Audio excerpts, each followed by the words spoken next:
সম্মানিত আজকের এই খুতবা সামনে যারা এসেছেন সবাইকে আমরা দ্বীনের এমন বিষয়টি নিয়ে আলোচনা করব আজকে ইনশাআল্লাহ, যে বিষয়টি দ্বীন বলে মুহাম্মদুর রাসূলুল্লাহ সাল্লাল্লাহু আলাইহি সাল্লাম ঘোষণা করেছেন।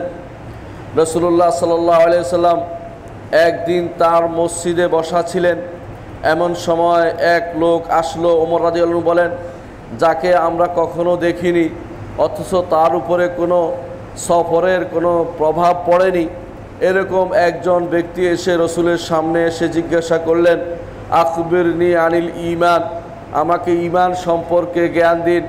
রাসূলুল্লাহ সাল্লাল্লাহু আলাইহি সাল্লাম বললেন, ঈমান হচ্ছে আন তু'মিনা বিল্লাহি ওয়া মালাইকাতিহি ওয়া কুতুবিহি ওয়া রাসূলিহি ওয়াল ইয়াউমিল আখির ওয়াল কদরি খাইরিহি ওয়া শাররিহি। রাসূলুল্লাহ সাল্লাল্লাহু আলাইহি সাল্লাম এটা বলার পরে লোকটি বলল, সাদাক্তা, আপনি সত্য বলেছেন। তারপর লোকটি আবার প্রশ্ন করলো, ফাখবিরনি, সম্পর্কে জ্ঞান দিন। রাসূলুল্লাহ সাল্লাল্লাহু আলাইহি সাল্লাম বললেন, আল ইসলামু আন তাশহাদু আল্লা ইলাহা ইল্লাল্লাহ ওয়া আন্না মুহাম্মাদার রাসূলুল্লাহ ওয়া আন তুকিমাস সালাহ ওয়া তাসুমা ওয়া তুতি যাকাত ওয়া সুমা রমাদান ওয়া তাহুজ্জাল বাইতা মান ইসতাতা ইলাইহি সাবিলা। রাসূলুল্লাহ সাল্লাল্লাহু আলাইহি সাল্লাম এভাবে ঈমানের আরকানগুলি বললেন, ইসলামের আরকানগুলো জানিয়ে দিলেন। এরপর এই আগন্তুক ব্যক্তি রাসূলুল্লাহ সাল্লাল্লাহু আলাইহি সাল্লামকে জিজ্ঞাসা করলেন, ফাআখবিরনি আনিল ইহসান, হে নবী, আপনি আমাদেরকে ইহসান সম্পর্কে জানিয়ে দিন। রাসূলুল্লাহ সাল্লাল্লাহু আলাইহি সাল্লাম তখন তাকে বলেছিলেন, আল ইহসান আন তা'বুদাল্লাহা কাআন্নাকা তারাহু ফা ইল্লাম তাকুন তারাহু ফা ইন্নাহু ইয়ারাক। ইহসান হচ্ছে এমনভাবে আল্লাহর ইবাদত করা যেমনি তুমি তাকে দেখছো, যদি দেখা সম্ভব না হয় তিনি তো তোমাকে দেখছেন। এই কথা অন্তরে বদ্ধমূল রাখা, এভাবে ইবাদত করতে পারলেই সেটা ইহসান হবে। রাসূলুল্লাহ সাল্লাল্লাহু আলাইহি সাল্লাম এরপরে রাসূলুল্লাহ সাল্লাল্লাহু আলাইহি সাল্লামের কাছে এরপরে তিনি আরও প্রশ্ন করছেন কিয়ামত সম্পর্কে। কিয়ামত সম্পর্কে প্রশ্ন করার পরে সবশেষে লোকটি উঠে চলে গেল। সাহাবায়ে কেরাম দ্বিধাদ্বন্দ্বে পড়ে গেলেন যে একে তো চিনা যায় না, কোত্থেকে আসলো। সবশেষে রাসূলুল্লাহ সাল্লাল্লাহু আলাইহি সাল্লাম জানিয়ে দিলেন যে হাযা জিবরিল জাআকুম ইউআল্লিমুকুম দীনাকুম, এ হচ্ছে জিবরিল, তিনি তোমাদেরকে তোমাদের দ্বীন শিক্ষা দিতে এসেছেন। দ্বীন শিক্ষা দিতে এসেছেন, দ্বীন শিক্ষা দিতে এসেছেন। জিবরিল আলাইহিস সালাতু ওয়াস সালাম প্রশ্ন উত্তরের মাধ্যমে তিনি দ্বীন শিক্ষা দিয়েছেন। মনে রাখবেন, দ্বীনের মৌলিক জিনিসগুলো এই হাদিসের মধ্যে পাওয়া যায়। এই জন্য আলেমরা বলে থাকেন, যেই কিতাব এই হাদিসের ভিত্তিতে লেখা হবে সেই কিতাব সত্যিকার অর্থে দ্বীনের মূল জিনিস থাকবে। আকিদার গ্রন্থ হতে শুরু করে ইসলামের গ্রন্থ, ইমানিয়াতের গ্রন্থ, ইহসানিয়াত, সবই যদি কোনো এই হাদিসের উপর নির্ভর করে সেই কিতাব হবে সবচেয়ে বিশুদ্ধ কিতাব। আজকে আমরা আলোচনা করব, আমরা অধিকাংশ সময় ইমানিয়াত নিয়ে আলোচনা করে থাকি, অনেকে ইসলামের বিষয় নিয়ে আলোচনা করে থাকেন। আজকে আমরা আলোচনা করব ইহসান সম্পর্কে। আল্লাহ তাআলা বলেন, ইন্নাল্লাহা ইয়া'মুরু বিল আদলি ওয়াল ইহসান, নিশ্চয় আল্লাহ তাআলা নির্দেশ দিচ্ছেন আদল এবং ইহসানের। আদল অর্থ হচ্ছে যথাযথ পরিমাণে সমান দেয়া, সমান করে দেওয়ার নাম আদল।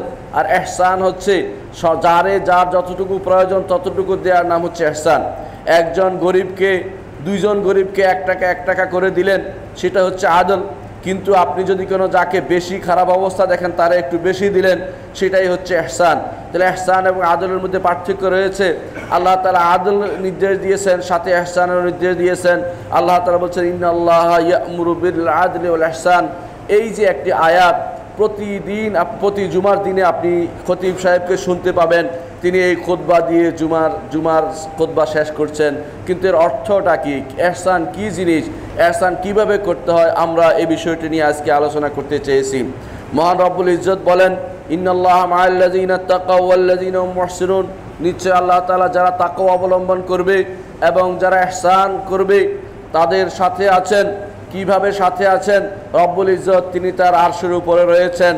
তার সাথে থাকার অর্থ হচ্ছে তাকে তিনি সাহায্য করবেন, সহযোগিতা করবেন, তাকে তিনি দেখাশোনা করবেন, তার যাবতীয় বিষয় তিনি দেখবেন, সেই বিপদে পড়লে তাকে উদ্ধার করবেন, তার ব্যাপারে তিনি ওয়াকিবহাল, তার সমস্ত জিনিস তিনি নিজে তিনি দেখাশোনা করবেন।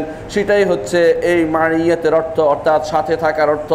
আহলে সুন্নাত জামাতের আকীদা হচ্ছে রব্বুল ইজ্জত তিনি আরশের উপর রয়েছেন এবং স্রষ্টা এবং সৃষ্টি দুটা আলাদা। স্রষ্টা এবং সৃষ্টিকে এক করে যারা দেখে, এটা আহলে সুন্নাত জামাতের আকীদা নয়, এটা হিন্দুদের আকীদা, এটা মুসলিমদের আকীদা হতে পারে না, এটা শিরকি আকীদা। এই জন্য আল্লাহ রাব্বুল ইজ্জত তিনি মুহসিনদের সাথে আছেন। আবার অন্য আয়াতে আল্লাহ তাআলা বলেছেন মাআল মুত্তাকিন, মুত্তাকিদের সাথে আছেন। এবং আল্লাহ তাআলা বলেছেন অন্য আয়াতে তিনি ঈমানদারদের সাথে আছেন। এর অর্থ হচ্ছে তিনি ঈমানদারদের সাথে, মুত্তাকিদের সাথে, মুহসিনদের সাথে তিনি দেখছেন, জানছেন, সাথে সাথে তাদেরকে সাহায্য সহযোগিতার মাধ্যমে আরও 1 ডিগ্রি বেশি তাদের সাথে তিনি আছেন, কিন্তু তিনি তার আরশের উপরে রয়েছেন। এই বিশ্বাস আমাদের করতে হবে। মহান রব্বুল ইজ্জত আরও বলেন ওয়ামান আহসানু দীনাম মিম্মান আসলামা ওয়াজহাহু লিল্লাহি ওয়া হুয়া মুহসিনুন ওয়াত্তাবা মিল্লাতা ইব্রাহিমা হানিফা ওয়াত্তাখাযাল্লাহু ইব্রাহিমা খলিলা। তার চেয়ে সুন্দর দিন আর কারো হতে পারে না, যে ব্যক্তি আল্লাহর জন্য নিজের চেহারাকে সম্পূর্ণরূপে সমর্পণ করে দিয়েছে, অর্থাৎ নিজেকে আল্লাহর কাছে পূর্ণরূপে সমর্পণ করে দিয়েছে, সে তার দিন সবচেয়ে সুন্দর হবে। কোনোদিন চিন্তা করেনি রব্বুল ইজ্জত কেন এটা বলেছেন, কেন এটা করেছেন, কেন দিয়ে তিনি তার ইবাদতকে প্রশ্নবিদ্ধ করেনি, ঈমানকে, আকীদাকে বিনষ্ট করেনি। তিনি হচ্ছে, তার দিন হচ্ছে সবচেয়ে সুন্দর। তারপর আল্লাহ তাআলা বলছেন ওয়াহুয়া মুহসিনুন, আর তিনি ইহসানকারী, অর্থাৎ তিনি যাই করেন তা শুধু বিশ্বাস নয়, আরও বাড়তি করেন, সুন্দরভাবে সমর্পণ করেন, মুহাম্মদুর রাসূলুল্লাহ সাল্লাল্লাহু আলাইহি ওয়াসাল্লামের অনুসরণে যাবতীয় কর্ম পরিচালনা করেন, তিনি হচ্ছে মুহসিন। আল্লাহ তাআলা কোরআনে কারীম অন্য আয়াতে বলেছেন লিল্লাযিনা আহসানুল হুসনা ওয়া জিয়াদা, যারা আহসানু আল হুসনা, যারা ভালো কাজ করবে, ইহসান করবে, তাদের জন্য আল্লাহ তাআলা হুসনা রেখেছেন। হুসনা হচ্ছে জান্নাত। যারা উত্তম কাজ করবে তাদের জন্য জান্নাত রয়েছে। সালাতের মধ্যে উত্তম কাজটি তারা করে, যাকাতের মধ্যে উত্তম পদ্ধতি তারা অবলম্বন করে, হজ করতে গেলে মুহাম্মদুর রাসূলুল্লাহ সাল্লাল্লাহু আলাইহি ওয়াসাল্লামের পুঙ্খানুপুঙ্খ অনুসরণ তারা করে, অনুরূপভাবে সাওম আদায় করতে গেলেও রাসূলুল্লাহ সাল্লাল্লাহু আলাইহি ওয়াসাল্লামের নীতি মেনে চলে, তারাই হচ্ছে মুহসিন, তারাই হচ্ছে ইহসানকারী। আল্লাহ তাআলা তাদের সম্পর্কে বলেছেন লিল্লাযিনা আহসানু, যারা ইহসান করবে, আল হুসনা, তাদের জন্য প্রতিদান হিসেবে জান্নাত রয়েছে, ওয়া জিয়াদা, আরও বাড়তি রয়েছে। এই বাড়তি কি সেটা আমরা ইনশাআল্লাহ আলোচনা করব। তারপর আল্লাহ তাআলা বলছেন ওয়ালা ইয়ারহাকু উজুহাহুম কাতারু ওয়ালা দিল্লা, এদের অন্তরে কখনো আলকাতরা বা কালো হবে না, এরা অন্তরে কখনো তাদের চেহারা কখনো মলিন হবে না। হাসরের দিন তাদের চেহারা শুভ্রোজ্জ্বল হবে, কারণ তারা দুনিয়ার বুকে ইহসান করেছে। ইহসানের প্রতিদানই হচ্ছে ইহসান। হাল জাযাউল ইহসানে ইল্লাল ইহসান, ইহসানের প্রতিদান ইহসান। এটা প্রমাণ করে এক ব্যক্তি তার সন্তানকে নিয়ে পাহাড়ের গুহায় গেছে, সেখানে পাহাড়ের গুহায় সন্তান চিৎকার করছে তুমি চোর, ওখান থেকে পাহাড়ের গুহা থেকে বের হয়ে আসে তুমি চোর।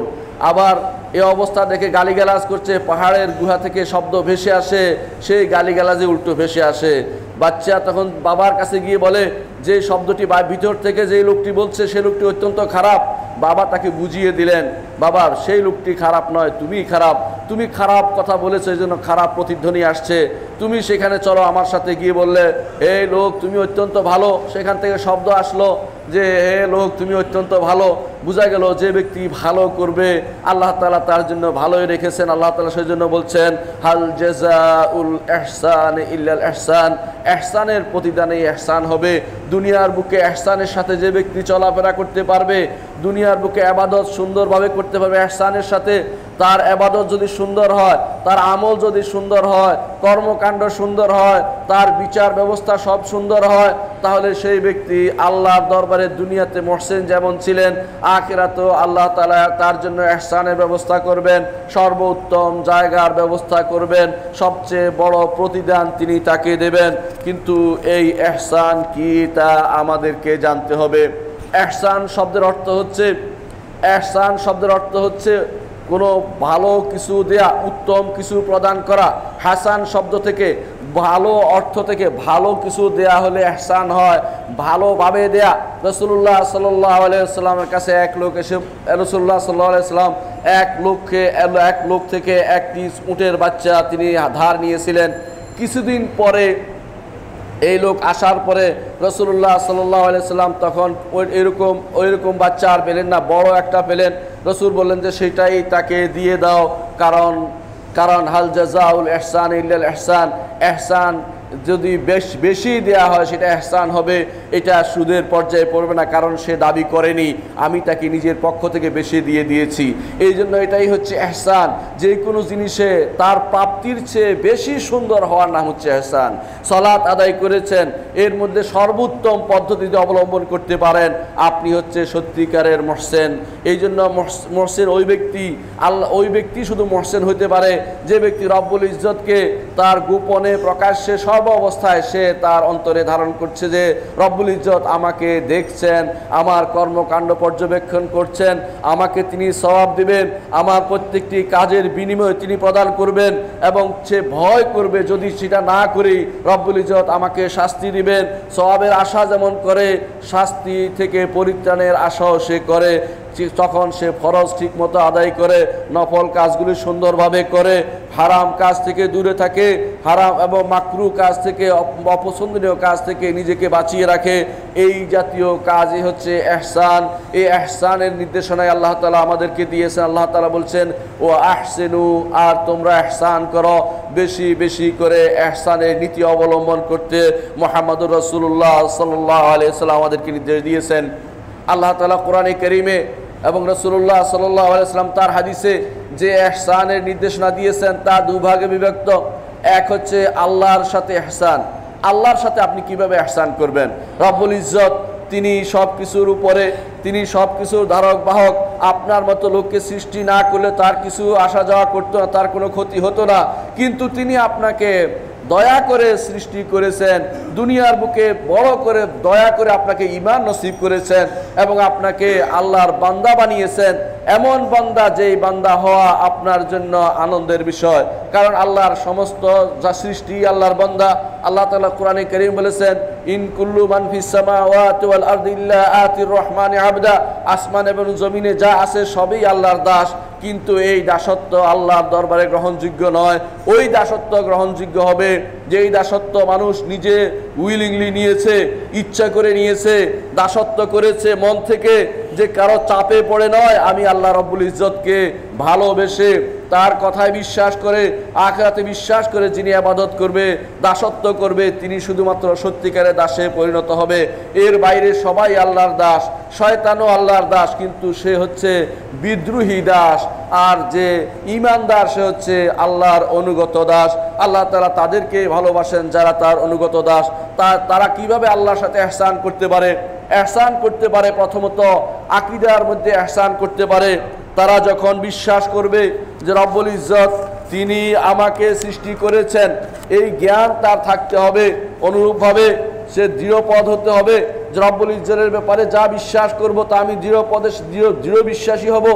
আর যখন সে ইবাদত করবে ইখলাসের সাথে করবে এবং মুহাম্মদুর রাসূলুল্লাহ সাল্লাল্লাহু আলাইহি ওয়াসাল্লাম অনুসরণের মাধ্যমে করবে, এইভাবে যখন একজন মানুষ এগিয়ে যাবে, প্রথমে তার আকীদাতে ইহসান করতে হলে আকীদার মধ্যে, তখন সে প্রথম বিশ্বাস করতে হবে যে রব্বুল ইজ্জত তিনি একমাত্র আমার খালেক, তিনি আমার রাজিক, তিনি আমার মুদাব্বির।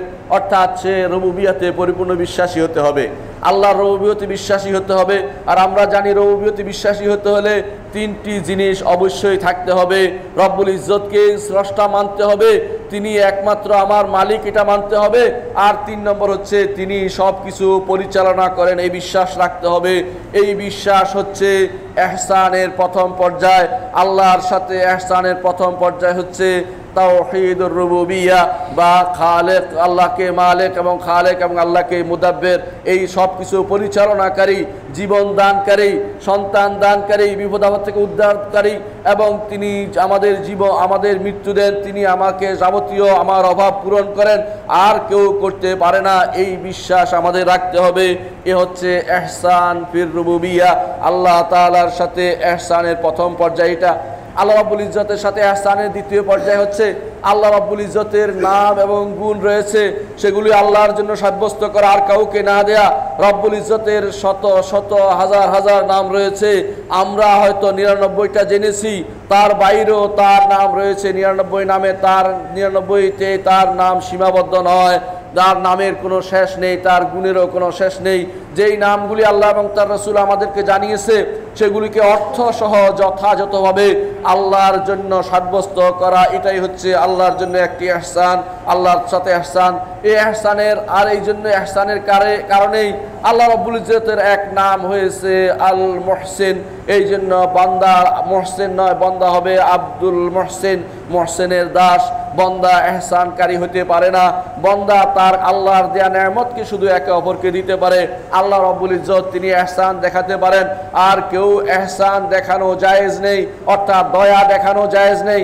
দয়া তিনি রাব্বুল ইজ্জত দেখাতে পারেন, তিনি ঈমান দিয়েছেন, সে দয়া দেখাবেন। তিনি আমাদেরকে আল্লাহর পথে পরিচালনা করেছেন, সে দয়া দেখাবেন। তিনি আমাদের জন্য কোরআন দিয়েছেন, সে দয়া তিনি দেখিয়েছেন। লাকাদ মান্নাল্লাহু আলাল মুমিনিন ইয বা'আসা ফীহিম রাসূলাম মিনহুম ইয়াতলু আলাইহিম আয়াতি ইউযাক্কিহিম ওয়া ইউআল্লিমুহুমুল কিতাবা ওয়াল হিকমা। আল্লাহ তাআলা তিনি কিতাব হিকমত দিয়েছেন, রাসূল পাঠিয়েছেন, সেই দয়া তিনি দেখাতে পারেন। কেন দেখাবেন? কারণ তিনিই তো মুহসিন। আমরা আব্দুল মুহসিন, আমরা মুহসিনের বান্দা। এই জন্য রব্বুল ইজ্জতের সাথে ইহসানের দ্বিতীয় পর্যায় হচ্ছে আল্লাহর নাম এবং গুণকে আল্লাহর জন্য নির্ধারিত করা, আর কাউকে কোনো কিছু না দেয়া। ইহসানের তৃতীয় পর্যায় হচ্ছে আল্লাহ তাআলার সাথে ইহসানের তৃতীয় পর্যায় হচ্ছে যাবতীয় আল্লাহর আমার যত অ্যাক্টিভিটিস আছে, আমার যত কর্মকাণ্ড আছে, সব আল্লাহর সন্তুষ্টির জন্য করা, যাবতীয় ইবাদত আল্লাহর জন্য করা। এটাই হচ্ছে তাওহীদুল উলুহিয়া বা ইবাদতে আল্লাহর তাওহীদ। এটা হচ্ছে ইহসানে আল্লাহর সাথে ইহসানের তৃতীয় পর্যায়। এই জন্য আমার যত ইবাদত আছে, আল্লাহ ছাড়া কাউকে ডাকবো না, আল্লাহ ছাড়া কারো কাছে আমি উদ্ধার কামনা করব না, আল্লাহর ছাড়া কারণ আমি জবে করব না, আল্লাহর ছাড়া কারণ আমি মান্নত করব না, এবং একমাত্র আল্লাহ রাব্বুল ইজ্জতের জন্যই আমার যাবতীয় কর্ম পরিচালিত হবে। কুল ইন্না সলাতি ওয়া নুসুকি ওয়া মাহইয়ায়া ওয়া মামাতি লিল্লাহি রাব্বিল আলামিন লা শারীকা লাহু ওয়া বিযালিকা উমিরতু ওয়া আনা আউয়ালুল মুসলিমিন। এ হচ্ছে আল্লাহর সাথে ইহসানের তৃতীয় পর্যায়।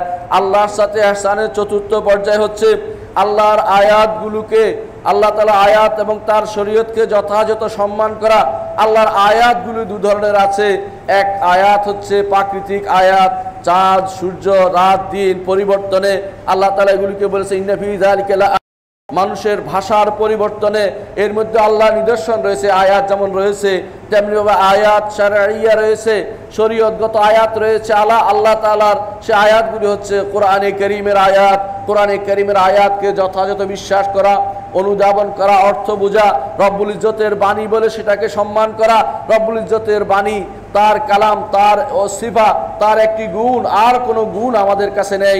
রব্বুল ইজ্জতের এই গুণটি হচ্ছে তার কথা, এই কথাকে যথাযথ সম্মান করা, এটা অবশ্যই রব্বুল ইজ্জতের সাথে ইহসান করার শামিল।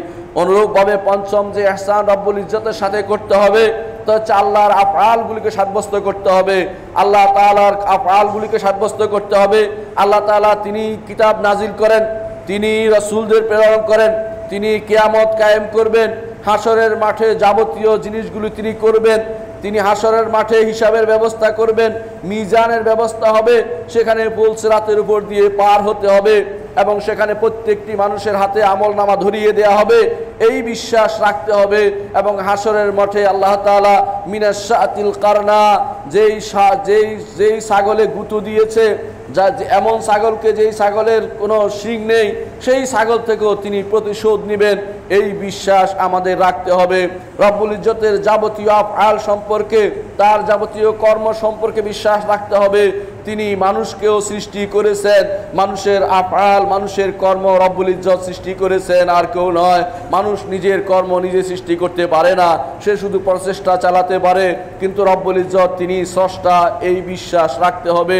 আল্লাহু খালাকাকুম ওয়া মা তা'মালুন, আল্লাহ তাআলা তোমাদের সৃষ্টি করেছেন এবং তোমরা যা আমল করো সেটাও আল্লাহ তাআলাই সৃষ্টি করেছেন বলে আল্লাহ তাআলা ঘোষণা করেছেন। ইমাম বুখারী রাহমাতুল্লাহ আলাইহি সেজন্য একটি কিতাব লিখেছেন, খালকু আফআলিল ইবাদ, বান্দাদের কর্মকাণ্ড আল্লাহ তাআলাই সৃষ্টি করেছেন, কর্মকাণ্ড, এটা তিনি গ্রন্থ লিখেছেন। এটাই হচ্ছে আহলুস সুন্নাত ওয়াল জামাতের আকীদা। এই আকীদা বিশ্বাস রাখতে হবে। রব্বুল ইজ্জতের সাথে সম্মানের বিষয়ে, তার সাথে ইহসানের সাথে এটা সম্পৃক্ত। অনুরূপভাবে আল্লাহ রাব্বুল ইজ্জতের সাথে ইহসানের বিষয়ে, আল্লাহ রাব্বুল ইজ্জতের ইহসানের বিষয়ে আরও যে জিনিসটি সম্পৃক্ত তা হচ্ছে রব্বুল ইজ্জত যা ওয়াদা করেছেন সেটা অবশ্যই সত্য। সেটা কি? তিনি জান্নাতের ওয়াদা করেছেন, তিনি জান্নাতের ওয়াদা করেছেন, তিনি ঈমানদারদের জান্নাত দিবেন, জান্নাতের নাজ ও নেয়ামত দিবেন, বহু রকমের নেয়ামত দিবেন, যে নেয়ামত মালা আইনুন রাআত ওয়ালা উযনুন সামিআত ওয়ালা খাতারা আলা কলবি বাশার। যারা জান্নাতে যাবে তারা এমন কিছু পাবে, যেমন আল্লাহ তাআলা কোরআনে কারীমে বলেছেন, ফালা তা'লামু নাফসুম মা উখফিয়া লাহুম মিন কুররাতি আয়ুন জাযাআম বিমা কানু ইয়ামালুন। কোন নফস জানে না আল্লাহ তাআলা কি রেখেছেন কোন মানুষের জন্য, চক্ষু শীতলকারী জান্নাতে কি রেখেছেন কোন মানুষ সেটা জানে না। এর উপর তাদেরকে বিশ্বাস স্থাপন করতে হবে। এটাই হচ্ছে রব্বুল ইজ্জতের সাথে ইহসানের ষষ্ঠ পর্যায়। অনুরূপভাবে যারা জাহান্নামে যাবে তাদের জন্য কি রেখেছেন সেটাও রব্বুল ইজ্জত কোরআনে কারীমে ঘোষণা করেছেন। আল্লাহ রাব্বুল ইজ্জত সেখানে বলেছেন তাদের জন্য থাকবে পুজ, তাদের জন্য থাকবে হামিম, তাদের জন্য থাকবে গাসসাক, তাদের জন্য থাকবে গিসলিন, তাদের জন্য থাকবে জামহারির। সেখানে কঠিন ঠান্ডা, কঠিন গরম এবং কঠিন আগুন, সেই আগুন এবং সেই উপত্যকা যেখানে শুধুমাত্র পুজ মানুষকে খেতে দেয়া হয় এবং যেখান থেকে জাহান্নামের অন্য উপত্যকাগুলিও আশ্রয় প্রার্থনা করে, এই সবই থাকবে জাহান্নামে। এর উপরও আমাদের বিশ্বাস স্থাপন করতে হবে যদি সত্যি সত্যি আল্লাহর সাথে ইহসান আমাদের থাকে। সপ্তম যে জিনিসটি সেটা হচ্ছে ইহসান, আল্লাহর সাথে ইহসানের জন্য, আল্লাহর সাথে ইহসানের আরেকটি সপ্তম পর্যায় হচ্ছে মুহাম্মদুর রাসূলুল্লাহ সাল্লাল্লাহু আলাইহি ওয়াসাল্লাম। আল্লাহ তাআলা তাকে আমাদের জন্য কোদওয়া হিসাবে, নবী হিসাবে, রাসূল হিসাবে, কোদওয়া হিসাবে তিনটি জিনিস করে পাঠিয়েছেন। যদি ফেরেশতা পাঠানো হতো আমরা কখনো সে হেদায়েত নিতে সক্ষম হতাম না, কারণ তখন বলতেন যে ফেরেশতাদের থেকে আমরা কিভাবে নেব। এই জন্য আল্লাহ তাআলা রাসূল করে, নবী করে এবং মানুষ হিসাবে মুহাম্মদুর রাসূলুল্লাহ সাল্লাল্লাহু আলাইহি ওয়াসাল্লামকে পাঠিয়েছেন। আল্লাহ তাআলা কোরআনে কারীম বলেছেন শুধু রাসূল হিসাবে নয়, কোদওয়া হিসাবে পাঠিয়েছেন। তিনি বলেছেন লাকাদ কানা লাকুম ফি রাসূলিল্লাহি উসওয়াতুন হাসানাহ লিমান কানা ইয়ারজুল্লাহ ওয়াল ইয়াউমুল আখির। তোমাদের জন্য আল্লাহর রসুলের মধ্যে রয়েছে উত্তম আদর্শ। রাসূলুল্লাহ সাল্লাল্লাহু আলাইহি ওয়াসাল্লাম তিনি উত্তম আদর্শ। কিয়ামত পর্যন্ত যত মানুষ আসবে সবাই তাকে আদর্শ মেনে চললে সঠিক পথ প্রাপ্ত হবে। তার আদর্শের বাইরে অন্য কোনো আদর্শ যদি কেউ খোঁজে সে ঈমান হারা হয়ে যাবে। এই জন্য যে ব্যক্তি মুহাম্মদ রাসূলুল্লাহ সাল্লাল্লাহু আলাইহি ওয়াসাল্লামের আদর্শ হচ্ছে অন্য কারো আদর্শ গ্রহণকারী বলে মনে করবে, গ্রহণ করা যাবে মনে করবে, সে ঈমান থেকে বের হয়ে যাবে। মুহাম্মদ রাসূলুল্লাহ সাল্লাল্লাহু আলাইহি ওয়াসাল্লামের আদর্শই হচ্ছে সর্বশ্রেষ্ঠ আদর্শ এবং সেটাই হচ্ছে স্থায়ী আদর্শ। ঈমানদার তাকেই একমাত্র আদর্শ হিসেবে গ্রহণ করবে।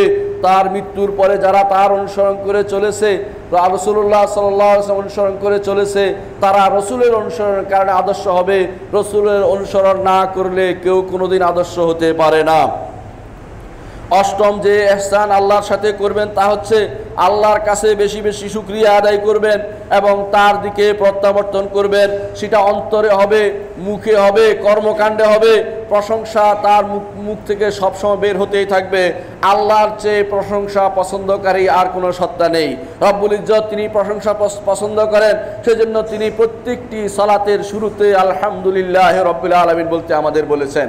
তিনি আরও প্রশংসা বেশি প্রশ্ন করার জন্য বিভিন্ন সূরার শুরু দিয়ে আলহামদুলিল্লাহ বলে শুরু করেছেন, কারণ তিনি প্রশংসা প্রশ্ন করেন, পছন্দ করেন। এমন প্রশংসা যেই প্রশংসা কোনো নেয়ামতের বিনিময়ে হওয়া জরুরি নয়। দুনিয়ার বুকে মানুষ প্রশংসা করে কিছু দিলে, রব্বুল ইজ্জতকে বিনা কারণে প্রশংসা করতে হবে, এটার নামই হচ্ছে হামদ। আর দুনিয়ার বুকে যে সমস্ত প্রশংসা করা হয় সেটার নাম হচ্ছে মাদহ। দুইটার মধ্যে বিরাট পার্থক্য রয়েছে। রব্বুল আলামিনের হামদ হয়, অন্যদের জন্য মাদহ হয়। কারণ রব্বুল আলামিন তিনি এমন সত্তা যিনি এমন কিছু দিয়েছেন যা আপনি চেয়ে নেননি। আপনাকে চোখ দিয়েছেন, আপনাকে নাক দিয়েছেন, আপনাকে চলার সম্পূর্ণ ব্যবস্থাপনা করে দিয়েছেন, এ সবই দিয়েছেন। এই জন্য ফালাকাল হামদু ইয়া রব্বাল আলামিন, হে রব্বুল আলামিন আপনার জন্য যাবতীয় হামদ, আপনি হামদের উপযুক্ত। আনতা আহাক্কু আন তুহমাদ, আপনার প্রশংসা করার, আপনার হামদ প্রকাশ করাই সবচেয়ে উপযুক্ত। আর কেউ এই জায়গায় পৌঁছতে পারবে না। আল্লাহর সাথে ইহসানের দাবি হচ্ছে আল্লাহর জন্য যাবতীয় হামদ প্রকাশ করা। ঈমানদার সব সময় হামদের মধ্যে থাকে। ভালো কিছু বললে সে আলহামদুলিল্লাহ বলে, আর খারাপ কিছু হলে সে বলে আলহামদুলিল্লাহ আলা কুল্লি হাল। সর্ব অবস্থায় আল্লাহর শুকরিয়া আদায় করে, আল্লাহর হামদ প্রকাশ করে। ঈমানদার কখনো আল্লাহর প্রশংসা থেকে দূরে থাকতে পারে না। মুহাম্মদুর রাসূলুল্লাহ সাল্লাল্লাহু আলাইহি ওয়াসাল্লাম তা শিক্ষা দিয়েছেন। কারণ আল্লাহর সাথে ইহসানের অষ্টম পর্যায় হচ্ছে আল্লাহর প্রশংসা করা, তার সানা সিফত সব সময় তার গুণগান করা, সব সময় তার কথা বলা। এটা হচ্ছে আল্লাহর সাথে ইহসানের এই পর্যায়। আল্লাহর সাথে ইহসানের নবম পর্যায় হচ্ছে আল্লাহ তাআলা যে বড় বড় ইবাদতগুলি দিয়েছেন, এই ইবাদতগুলি একমাত্র আল্লাহর জন্য সম্পন্ন করা। কোন ইবাদত দিয়েছেন? রাসূলুল্লাহ সাল্লাল্লাহু আলাইহি ওয়াসাল্লাম বলেছেন, বুনিয়াল ইসলামু আলা খামসিন, বুনিয়াল ইসলামু আলা খামসিন আন তাশহাদু আল্লা ইলাহা ইল্লাল্লাহ ওয়া আন্না মুহাম্মাদার রাসূলুল্লাহ ওয়া তুকিমা সালাহ ওয়া তুতি যাকাত ওয়া তাসুমা রমাদান ওয়া তাহুজ্জাল বাইতা মান ইসতাতা ইলাইহি সাবিলা। মুহাম্মাদুর রাসূলুল্লাহ সাল্লাল্লাহু আলাইহি ওয়াসাল্লাম যেভাবে ঘোষণা করেছেন, রব্বুল ইজ্জতের সাথে যদি ইহসান করতে হয়, এই পাঁচটি বড় বড় যে ইসলামের মূল ভিত্তিগুলো একমাত্র আল্লাহর জন্য সম্পন্ন করতে হবে। দশম যে কাজটি করতে হবে ইহসানের, তা হচ্ছে আল্লাহ রাব্বুল ইজ্জতকে আপনার নিকটে মনে করতে হবে। নিকটে অর্থ হচ্ছে যে আপনি মনে করবেন রব্বুল ইজ্জত তিনি আপনি দূরে থেকেও, আরশের উপর থেকেও আপনার অনেক কাছে। আর কাছে থাকার আল্লাহ তাআলা কোরআনে কারীম বলে দিয়েছেন, ওয়াইজা সাআলাকা ইবাদি আন্নী ফাইন্নী করিব উজিবু দাওয়াতাদ দাঈ ইযা দাআন। যখন আমার বান্দারা আমার সম্পর্কে প্রশ্ন করে কোথায় তিনি, তখন আপনি বলুন আমি অবশ্যই নিকটে। কিন্তু সেই নিকটের সাথে সাথে বর্ণনা দেওয়া হয়েছে, সেটা হচ্ছে উজিবু দাওয়াতাদ দাঈ ইযা দাআন। আরশের উপর থাকলেও তার মানুষের কথার জবাব দিতে দেরি হয় না, মানুষের আহ্বানে তিনি সাড়া দেন। উজিবু দাওয়াতাদ দাঈ ইযা দাআন। এই জন্য আল্লাহ তাআলা বলেছেন এরপরে ফালিয়াস্তাজিবু লি ওয়া লিইউমিনু বি লাআল্লাহুম ইয়ারশুদুন, আমার কাছেই যেন তারা চায়, আমার কাছে যেন তাদের দোয়া কবুল চায়, যাতে করে তারা সঠিক পথ পেতে পারে। সুতরাং একজন মানুষ সবসময় মনে করবে রব্বুল ইজ্জত তার সাথে আছেন, এই সাথে থাকা তার নিকটে আছেন, অর্থাৎ বিপদ আপদে তাকে উদ্ধার করবে, তার যাবতীয় কর্মকাণ্ড তিনি পরিচালনা করবেন। এটাই রব্বুল ইজ্জতের এই রাসূলুল্লাহ সাল্লাল্লাহু আলাইহি ওয়াসাল্লামের এই হাদিসের অর্থ, যেখানে তিনি বলেছিলেন আনতা বুদাল্লাহা কাআন্নাকা তারা ফা ইল্লাম তাকুন তারাহু ফা ইন্নাহু ইয়ারাক। এমন ভাবে আল্লাহর ইবাদত করবে, প্রতিটি কাজ করার সময় রাখবেন রব্বুল ইজ্জত তো আমাকে দেখছে। যখন সালাত আদায় করবেন তখন মনে করবেন রব্বুল ইজ্জত আমাকে দেখছে। দুনিয়ার বুকে যখন একজন মানুষ কোনো বড় মানুষের কাছে যায়, তখন তার সামনে অত্যন্ত ভীত বিহ্বল থাকে। শেখ রব্বুল ইজ্জতকে যদি আপনি মনে করতে পারেন তিনি আপনাকে দেখছে, আপনি তাকে দেখছেন, এই অবস্থায় আপনি অবশ্যই সালাতের মধ্যে খুশু আসবে আপনার। আর যদি সে অবস্থা না থাকে, আপনার সালাত হবে যেভাবে রাসূলুল্লাহ সাল্লাল্লাহু আলাইহি ওয়াসাল্লাম বলেছেন, দুজন মানুষ সালাত আদায় করে, কারো অর্ধেক কবুল হয়, কারো 3 ভাগের 1 ভাগ কবুল হয়, কারো 4 ভাগের 1 ভাগ কবুল হয়। বলতে বলতে রাসূলুল্লাহ সাল্লাল্লাহু আলাইহি ওয়াসাল্লাম বললেন কারো 10 ভাগের 1 ভাগ কবুল হয়, আর কারোটা মোটেই কবুল না হয়ে তার উপর নিক্ষিপ্ত হয়। কারণ সেখানে রব্বুল ইজ্জতকে তার কাছে সে কোনোদিন চিন্তা করেনি যে রব্বুল ইজ্জত তার কর্মকাণ্ড দেখছে। এই জন্য ইবাদতের ক্ষেত্রে বড় যে কাজটি করতে হবে, যে বেশি করে মনে রাখতে হবে রব্বুল ইজ্জত আমাকে দেখছেন। আনতা আবুদাল্লাহা কাআন্নাকা তারা ফা ইল্লাম তাকুন তারাহু ফা ইন্নাহু ইয়ারাকা। 11তম যে কাজটি করা দরকার যদি আল্লাহর সাথে ইহসান করতে হয়, তা হচ্ছে রব্বুল ইজ্জত সম্পর্কে সুধারণা রাখতে হবে। আল্লাহ রাব্বুল ইজ্জত সম্পর্কে সুধারণা না রেখে মানুষের উপায় নেই। আপনি সবসময় ইবাদত করবেন, সাথে সাথে আল্লাহর সাথে সুধারণা রাখবেন আল্লাহ রাব্বুল ইজ্জত আমার ইবাদত কবুল করছে, এই ধারণা রাখতে হবে। কিন্তু ভয়ও থাকতে হবে, যদি কবুল না হয় আমার কি হবে, এই ভয়টাও থাকবে। কিন্তু যখন দুনিয়া থেকে যাবেন, সেই যাওয়ার মুহূর্তে অর্থাৎ আখিরাতে পা দেবার মুহূর্তে যখন দুনিয়া থেকে চলে যাবে, তখন একজন মানুষ সবসময় আল্লাহ সম্পর্কে সুধারণা রাখতে হবে। রাসূলুল্লাহ সাল্লাল্লাহু আলাইহি ওয়াসাল্লাম বলেছেন, তোমাদের কেউ যেন আল্লাহ সম্পর্কে সুধারণা পোষণ না করে মৃত্যুবরণ মারা না যায়। অর্থাৎ তাকে অবশ্যই মৃত্যুর সময় আল্লাহ সম্পর্কে সুধারণা রাখতে হবে যে আল্লাহ, আমি যতটুকু ক্ষমতা ছিল করেছি, গুনাহ করেছি, তোমার কাছে আমার গুনার চেয়ে তোমার রহমত অবারিত অনেক বড়, তুমি আমাকে ক্ষমা করে দিতে পারো, তোমার এই আশা আমার আছে। এই সুধারণা নিয়ে যে ব্যক্তি যাবে, রব্বুল ইজ্জত তাকে ক্ষমা করে দিবেন। এই জন্য একজন মানুষের বড় কাজ হবে 11তম যে কাজটি আমরা বলছি, যে যেই কাজই করি না কেন তা হচ্ছে ইখলাসের সাথে করব, নিয়তটা ঠিক রাখবো, রব্বুল ইজ্জতের সাথে সুধারণা পোষণ করব। সম্মানিত মুসল্লিয়ানি কেরাম, আমি বলছিলাম কিভাবে আল্লাহ তাআলার সাথে আমাদের ইহসান হবে। এখন আমি কিছু পয়েন্ট উল্লেখ করব যেগুলোতে মানুষের সাথে কিভাবে ইহসান আমাদের করতে হয়, সৃষ্টির সাথে ইহসান করার নির্দেশ কি আল্লাহ তাআলা দিয়েছেন কিনা। মহান রব্বুল ইজ্জত বলেন, ওয়াবুদুল্লাহ ওয়ালা তুশরিকু বি শাইআন ওয়া বিল ওয়ালিদাইনি ইহসানা, আর আল্লাহর ইবাদত করো, তার সাথে কাউকে শরীক করো না, পিতা মাতার সাথে ইহসান করো। কিভাবে ইহসান করতে বলেছে, ইম্মা ইয়াবলুগান্না ইনদাকাল কিবারা আহাদুহুমা আও কিলাহুমা ফালা তাকুল লাহুমা উফিন ওয়ালা তানহারহুমা ওয়া কুল লাহুমা কাওলান কারীমা। যদি তারা বৃদ্ধ হয়, একজন অথবা দুজন, তখন তারা যদি কোনো কথা বলে, তাদের সাথে কথা বলার সময় তুমি উফ শব্দ ব্যবহার করো না, ধমক দিও না। উফ অর্থ হচ্ছে এমন কোনো কথা যা বিরক্তি প্রকাশক কিছু হতে পারবে না, বিরক্তি প্রকাশ করতে পারবেন না, হাসি মুখে বরণ করে নিতে হবে। এটার নামই হচ্ছে ইহসান।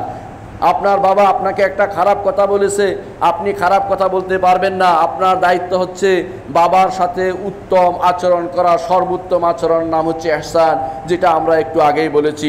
অনুরূপভাবে আল্লাহ তাআলা পিতা মাতার সাথে ইহসানের গুরুত্ব এত বেশি দিয়েছেন, তার ইবাদতের সাথে পরপরে সেটাকে নিয়ে এসেছেন যে আমার ইবাদত করো, ইবাদতে যেমন ইহসান করবে, পিতা মাতার সাথে ব্যবহারের ক্ষেত্রেও তোমাদের ইহসান করার প্রয়োজন রয়েছে।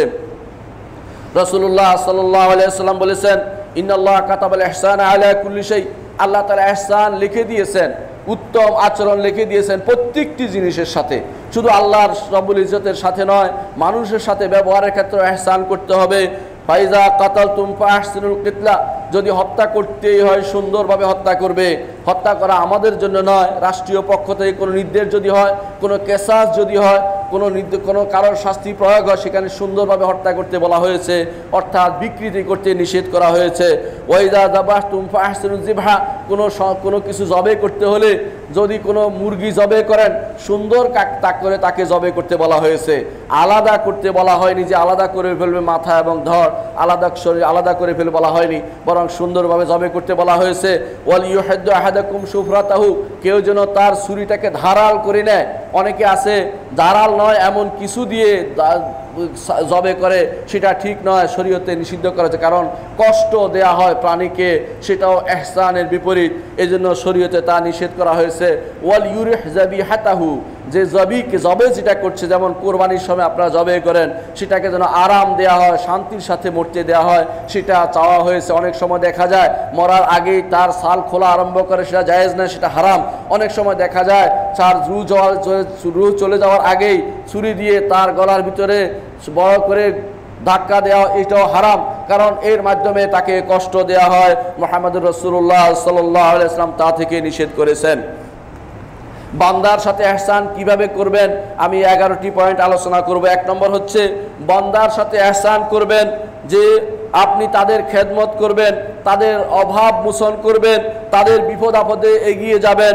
মুহাম্মদুর রাসূলুল্লাহ সাল্লাল্লাহু আলাইহি ওয়াসাল্লাম বলেছেন, খায়রুকুম লি আহলিহি ওয়া আনা খায়রুল লি আহলি, তোমাদের মধ্যে উত্তম হচ্ছে ওই ব্যক্তি যে ব্যক্তি তার পরিবারের কাছে উত্তম, আর আমি আমার পরিবারের কাছে উত্তম। আয়েশা রাদিয়াল্লাহু আনহা বলছেন, যখন রাসূলুল্লাহ সাল্লাল্লাহু আলাইহি ওয়াসাল্লাম ঘরে প্রবেশ করতেন, তখন তিনি ঘরের কাজ করতেন, অর্থাৎ পরিবারকে সাহায্য করতেন। এটা হচ্ছে ইহসান ইলাল খালক। মানুষের প্রতি ইহসান করার একটি নমুনা বা উদাহরণ মুহাম্মদুর রাসূলুল্লাহ সাল্লাল্লাহু আলাইহি সাল্লাম। তিনি ঘরে কারোর সাথে খারাপ ব্যবহার করেছেন এমন কথা কেউ কোনোদিন দেখাতে পারবে না। এই জন্য রাসূলুল্লাহ সাল্লাল্লাহু আলাইহি সাল্লামের এই চরিত্র সারা দুনিয়ার মানুষের কাছে আজ গ্রহণযোগ্য বলে বিবেচিত হয়েছে। যে মানুষ তিনি 11 জন নারী অথবা 9 জন নারীর সাথে তিনি কি ব্যবহার করেছেন। আজ আমাদের অনেকেই তাদের নারীদের সাথে সুন্দর ব্যবহার করতে পারি না, এক সাথে তারা সুন্দর ব্যবহার করতে পারে না, অথচ বহুমুখী এই নারীগুলোর সাথে মুহাম্মদুর রাসূলুল্লাহ সাল্লাল্লাহু আলাইহি সাল্লাম এমন ব্যবহার করে দেখিয়েছেন যা প্রত্যেকের জন্য কিয়ামত পর্যন্ত আদর্শ নমুনা হিসাবে বিবেচিত হবে। দ্বিতীয় যেই জিনিসটি করা দরকার সেটা হচ্ছে পিতামাতার মন অর্জন করা। পিতামাতার মন অর্জন করলে আপনি ইহসান ইলাল খালক করলেন, সৃষ্টির প্রতি ইহসান করলেন। পিতামাতার মন অর্জনের বিভিন্ন দিক আছে, তারা অতি অল্পে খুশি হয়ে যায়। তাদের সাথে টেলিফোনে আলাপ করেন, দূরে থাকলে কাছে গেলে তাদের মাথায় চুমু খান, পায়ে চুমু খান। শরীয়তে সেটা বৈধ, অবৈধ নয়, তবে কদমবুসি নয়, যেটা আমরা বলি নাই কদমবুসি নয়, তবে যেটা শরীয়তে বৈধ, মাথায় চুমু খাওয়া, হাতে চুমু খাওয়া শরীয়তে অনুমোদিত, তবে মাথা নিচু করে নয়, মাথার উপরে তুলে তাদের সাথে কথা বলে, তাদের সাথে সুন্দর হাসি মুখে কথা বলেন। পিতামাতার অন্তর জুড়িয়ে যাবে, তারা খুশি হবেন। এই ইহসান ইলাল খালক আপনার জন্য জরুরি। 3 নম্বর হচ্ছে ইহসান ইলাল জিরান, পড়োশীর প্রতি ইহসান করুন, দয়া করেন। রাসূলুল্লাহ সাল্লাল্লাহু আলাইহি ওয়াসাল্লাম বলেছেন, মান কানা ইউমিনু বিল্লাহি ওয়াল ইয়াউমিল আখির ফালা ইউযি জারাহু।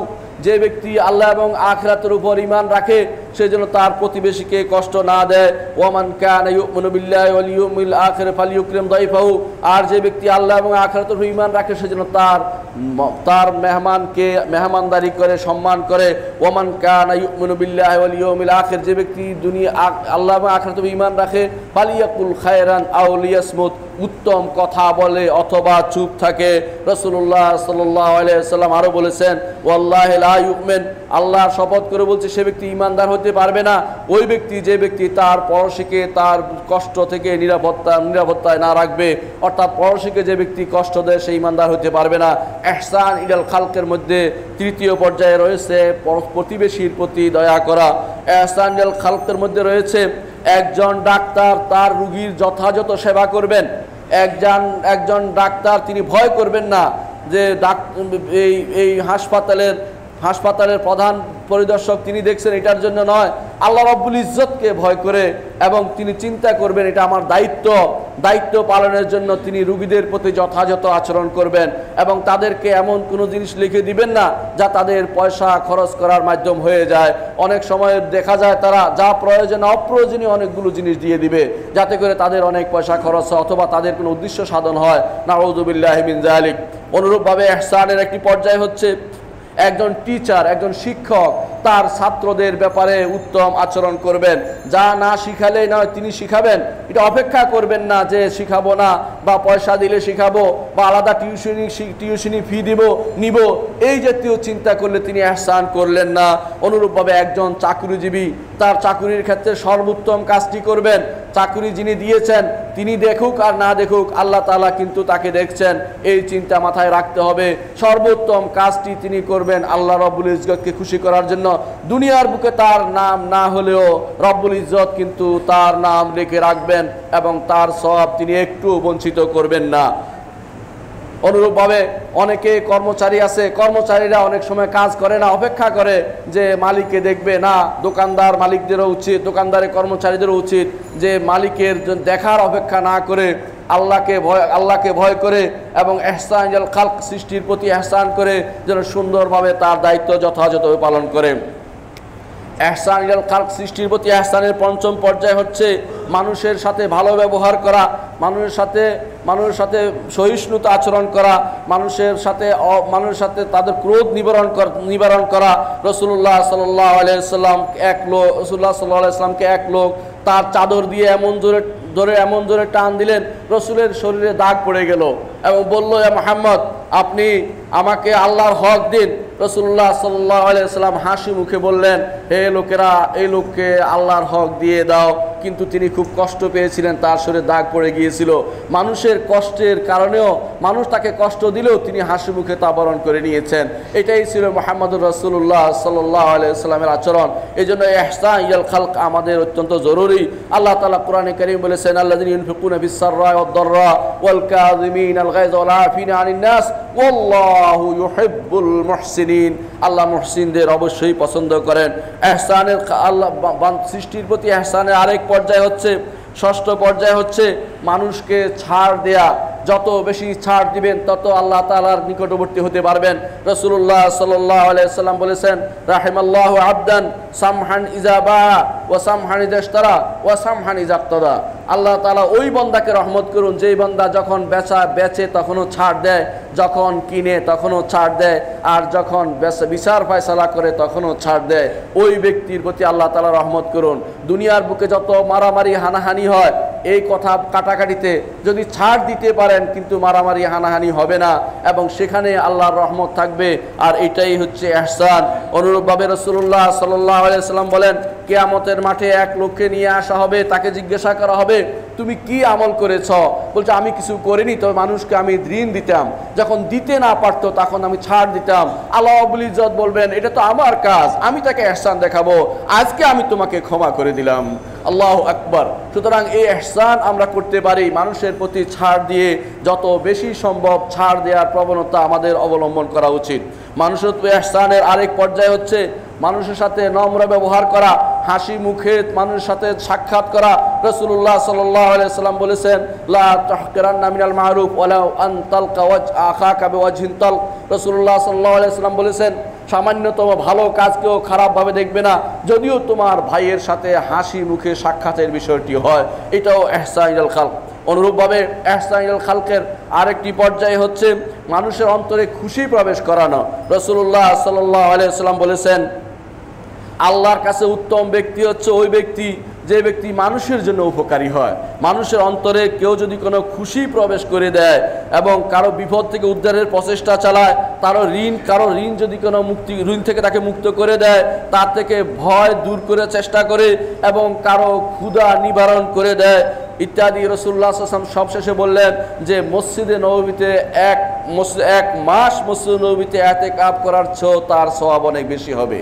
সুতরাং এই মানুষের অন্তরে খুশি প্রবেশ করানো, ভালো কিছু বলে, অনেক মানুষ আছে অন্তরটা তার বিভিন্ন কারণে মন খারাপ হয়ে আছে, তাকে কিছু বলে তার অন্তরে খুশি প্রবেশ করিয়ে দেয়া, এটাও ইহসান ইলাল খালক, মানুষের প্রতি ইহসান করা। অনুরূপভাবে ইহসানের পর্যায় হচ্ছে জ্ঞান দান করা, খুতবা হোক, আলোচনা হোক, এটা মানুষের প্রতি জ্ঞান দান করা, এটা ইহসান। জ্ঞান নিয়ে মরে যাওয়া ইহসান নয়, যতটুকু আপনি জানেন সেটা জানিয়ে দেয়া। একজন মানুষ যখন ওযু করছে, ভুল করছে, তাকে জানিয়ে দিবেন, ওযুতে নিয়ত করছে কিনা তাকে স্মরণ করিয়ে দিবেন, সালাতের মধ্যে তার সুন্নাহ মোতাবেক হচ্ছে কিনা সালাতটা রাসূলুল্লাহ সাল্লাল্লাহু আলাইহি ওয়াসাল্লামের সেটা তাকে জানিয়ে দিবেন। এটা ইহসান ইলাল খালক, মানুষের প্রতি এটা ইহসান। ইহসান মাল দ্বারা, সম্পদ দ্বারা হয়, অনুরূপভাবে ইহসান শরীর দ্বারাও হতে পারে। রাসূলুল্লাহ সাল্লাল্লাহু আলাইহি ওয়াসাল্লাম যখন খাদিজার কাছে এসে বললেন যে আমি নিজের উপর ভয় করছি, আমার না ধ্বংস হয়ে যাবে, আমি তো মরে যাব। যখন নবুয়তের প্রথমে রাসূলুল্লাহ সাল্লাল্লাহু আলাইহি ওয়াসাল্লাম ভয় পেয়ে আসলেন, তখন খাদিজা রাদিয়াল্লাহু আনহা কয়েকটি কথা বলেছিলেন। তার মধ্যে একটা ছিল ইন্নাকা লা তাহমিলুল কাল্লা, আপনি বোঝা বহন করেন যারা বোঝা বহন করতে পারে না। ওয়া তাকসিবুল মাদুম, যাদের খাবার নাই তাদের জন্য খাবার অর্জন করে খুঁজে দেন। ওয়া তুইনু আলা নওয়াইবিল হক, যাদের হক নষ্ট হয়েছে হক উদ্ধারের জন্য আপনি প্রচেষ্টা চালান। এটাই হচ্ছে রাসূলুল্লাহ সাল্লাল্লাহু আলাইহি ওয়াসাল্লামের চরিত্র, যেই চরিত্রের কারণে আল্লাহ তাআলা তার মধ্যে এই চরিত্র পছন্দ করে নিয়েছেন এবং তাকে আল্লাহ তাআলা নবুয়তে ভূষিত করেছেন। এটা হচ্ছে নবুয়তি চরিত্র। সুতরাং ইহসান ইলাল খালকে আমাদের অত্যন্ত জরুরি। সৃষ্টির প্রতি ইহসান আমাদের প্রয়োজন রয়েছে। ইহসান করলে আমরা কি উপকারিতা পাবো? ইহসান করলে কি উপকারিতা পাবো? রব্বুল ইজ্জত ঘোষণা করেছেন যে আল্লাহর মহব্বতে তারা ভূষিত হবে, আল্লাহ রব্বুল ইজ্জত তাদেরকে মহব্বত করবেন। আল্লাহ তাআলা বলেছেন ওয়া আহসিনু ইন্নাল্লাহা ইউহিব্বুল মুহসিনিন, আর তোমরা ইহসান করো। এতক্ষণ যা বললাম আল্লাহর সাথে ইহসান এবং বান্দার সাথে ইহসান, এই ইহসানের পরিণাম কি? ইন্নাল্লাহ ইউহিব্বুল মুহসিনিন, নিশ্চয় আল্লাহ তাআলা মুহসিনদের ভালোবাসেন। আল্লাহর ভালোবাসায় সিক্ত হওয়া সবচেয়ে বেশি জরুরি। দুনিয়ার বুকে মানুষ অনেকেই দাবি করে আল্লাহ আমি তোমাকে ভালোবাসি, এটা দাবি। এর প্রমাণ ওই সময় হবে যখন আল্লাহ আপনাকে ভালোবাসেন। রাসূলুল্লাহ সাল্লাল্লাহু আলাইহি ওয়াসাল্লাম বলেছেন, ইজা আহাব্বাল্লাহু আবদান নাদা জিবরিল আলা ইন্নী আহবাবতু ফুলানান ফাআহিব্বা। আমি যখন আল্লাহ রাব্বুল ইজ্জত কোনো মানুষকে ভালোবাসেন, আকাশে তিনি ডেকে জিবরিলকে বলেন যে জিবরিল আমি অমুককে ভালোবাসি, তুমি তাকে ভালোবাসো। জিবরিল তখন ডেকে বলেন আলা ইন্না রাব্বাকুম আহাব্বা ফুলান ফাআহিব্বু, সাবধান তোমাদের রব দুনিয়ার বুকে অমুককে ভালোবাসছেন, তোমরাও তাকে ভালোবাসো। তখন ফায়ুহিব্বুনাহু, তারা তাকে ভালোবাসতে আরম্ভ করে। ওয়ায়ুদাউ লাহুল কবুলু ফিল আরদ, জমিনের বুকেও তার জন্য ভালোবাসা ঢেলে দেওয়া হয়। আল্লাহ রাব্বুল ইজ্জতের ভালোবাসা এক জায়গায় হলে বাকি সব সহজ হয়ে যায়। এই জন্য আল্লাহ রাব্বুল ইজ্জত ইহসানকারীদের ভালোবাসেন তিনি ঘোষণা করেছেন। এই জন্য আল্লাহর ভালোবাসা পেতে হলে এই ইহসান আমাদের দরকার রয়েছে। ইহসান দেখাতে হবে আল্লাহর সাথে এবং সৃষ্টির সাথে, সে ইহসানের কাজ আমাদের করে যেতে হবে। দ্বিতীয় যে উপকারিতা তা হচ্ছে, যদি ইহসান করেন আল্লাহ রাব্বুল ইজ্জতকে সাথে পাবেন। আল্লাহ তাআলা বলেছেন ইন্নাল্লাহা মাআল্লাযীনা তাকাউ ওয়াল্লাযীনা হুম মুহসিনুন, যারা তাকওয়া অবলম্বন করবে এবং যারা ইহসান করবে আল্লাহ তাআলা তাদের সাথে রয়েছেন। বিপদে আপদে সর্ব অবস্থায় রাব্বুল ইজ্জত তাদেরকে সাহায্য করবেন। তৃতীয় উপকারিতা হচ্ছে, ইহসান যারা করবে তারা জান্নাত দিয়ে ধন্য হবে। মহান রব্বুল ইজ্জত বলেছেন ইন্নাল মুত্তাকিনা ফি জান্নাতি ওয়া উয়ুন, যারা তাকওয়া অবলম্বন করবে জান্নাতে থাকবে এবং প্রস্রবণে থাকবে। আখিযিনা মা আতাহুম রাব্বুহুম ইন্নাহুম কানু ক্বাবলা যালিকা মুহসিনিন, রব্বুল ইজ্জত তাদেরকে যা দেবে তা তারা গ্রহণ করবে। কেন? কারণ তারা ইতিপূর্বে ইহসানকারী ছিল।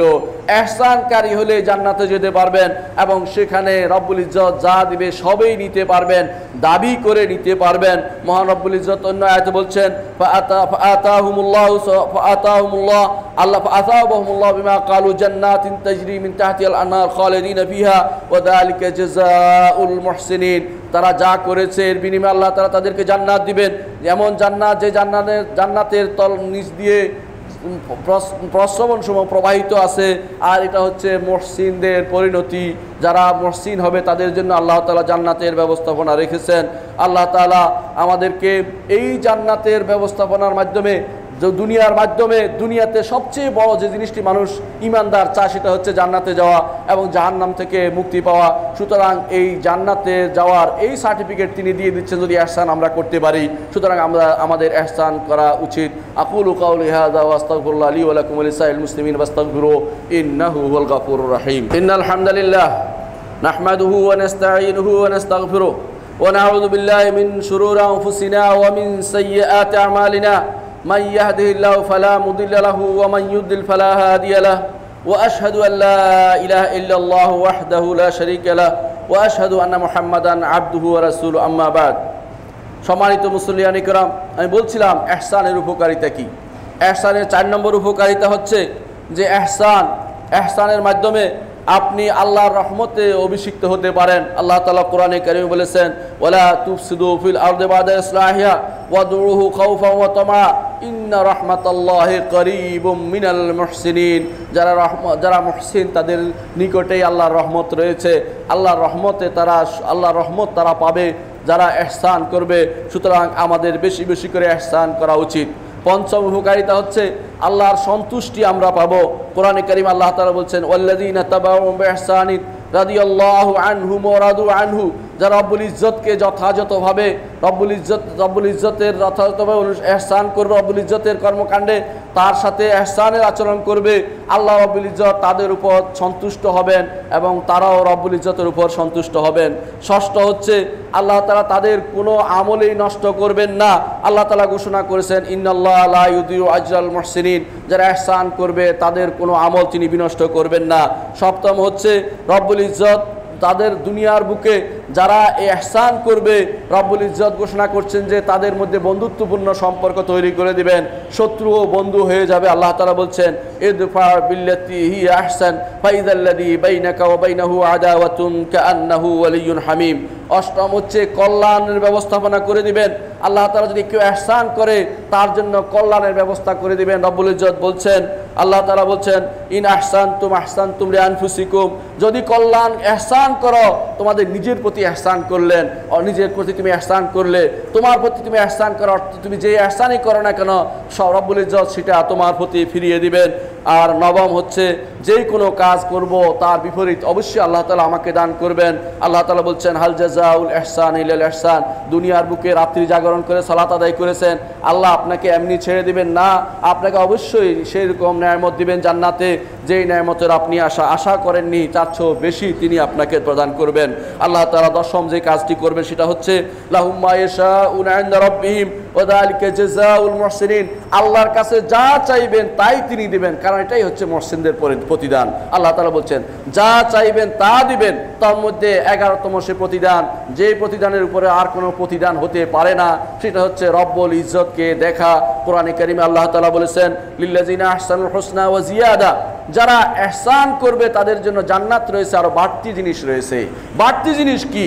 হাদিসে এসে রাসূলুল্লাহ সাল্লাল্লাহু আলাইহি ওয়াসাল্লাম বলেছেন যখন জান্নাতীরা জান্নাতে প্রবেশ করবে, জাহান্নামীরা জাহান্নামে প্রবেশ করবে, রব্বুল ইজ্জত তাকিয়ে বলবেন হে জান্নাতীরা তোমাদেরকে কি বাড়িয়ে দেব না?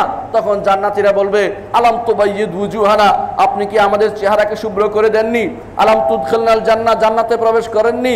আপনি আমাদেরকে জাহান্নাম থেকে মুক্ত কি করেননি? আর কি আমাদেরকে বাড়িয়ে দিবেন? রব্বুল ইজ্জত বলবেন যে হ্যাঁ আমার কাছে তোমাদের জন্য বিশেষ পুরস্কার রয়েছে। সেই পুরস্কার কি? তখন তিনি তার চেহারা আমাদেরকে দেখাবেন এবং সেটা হবে সবচেয়ে বড় নেয়ামত। এই নেয়ামত পেতে হলে দুনিয়ার বুকে ইহসান করে চলতে হবে। আলা ওয়া সাল্লু আলা সাইয়্যিদিল বাশারিয়া মুহাম্মদ ইবনে আব্দুল্লাহ কামা আমারাল্লাহু আযজা ওয়া জাল্লা ফি কিতাবিহি ওয়া সান্না বিমালাইকাতিল মুসাব্বিহাতিল কুদসি ওয়া সাল্লাতা বিকুম আইয়ুহাল মুমিনুন ফাকালা তাআলা মুখবিরা ওয়া আমিরা ইন্নাল্লাহা ওয়া মালাইকাতাহু ইউসাল্লুনা আলান নবী ইয়া আইয়ুহাল্লাযিনা আমানু সাল্লু আলাইহি ওয়া সাল্লিমু তাসলিমা।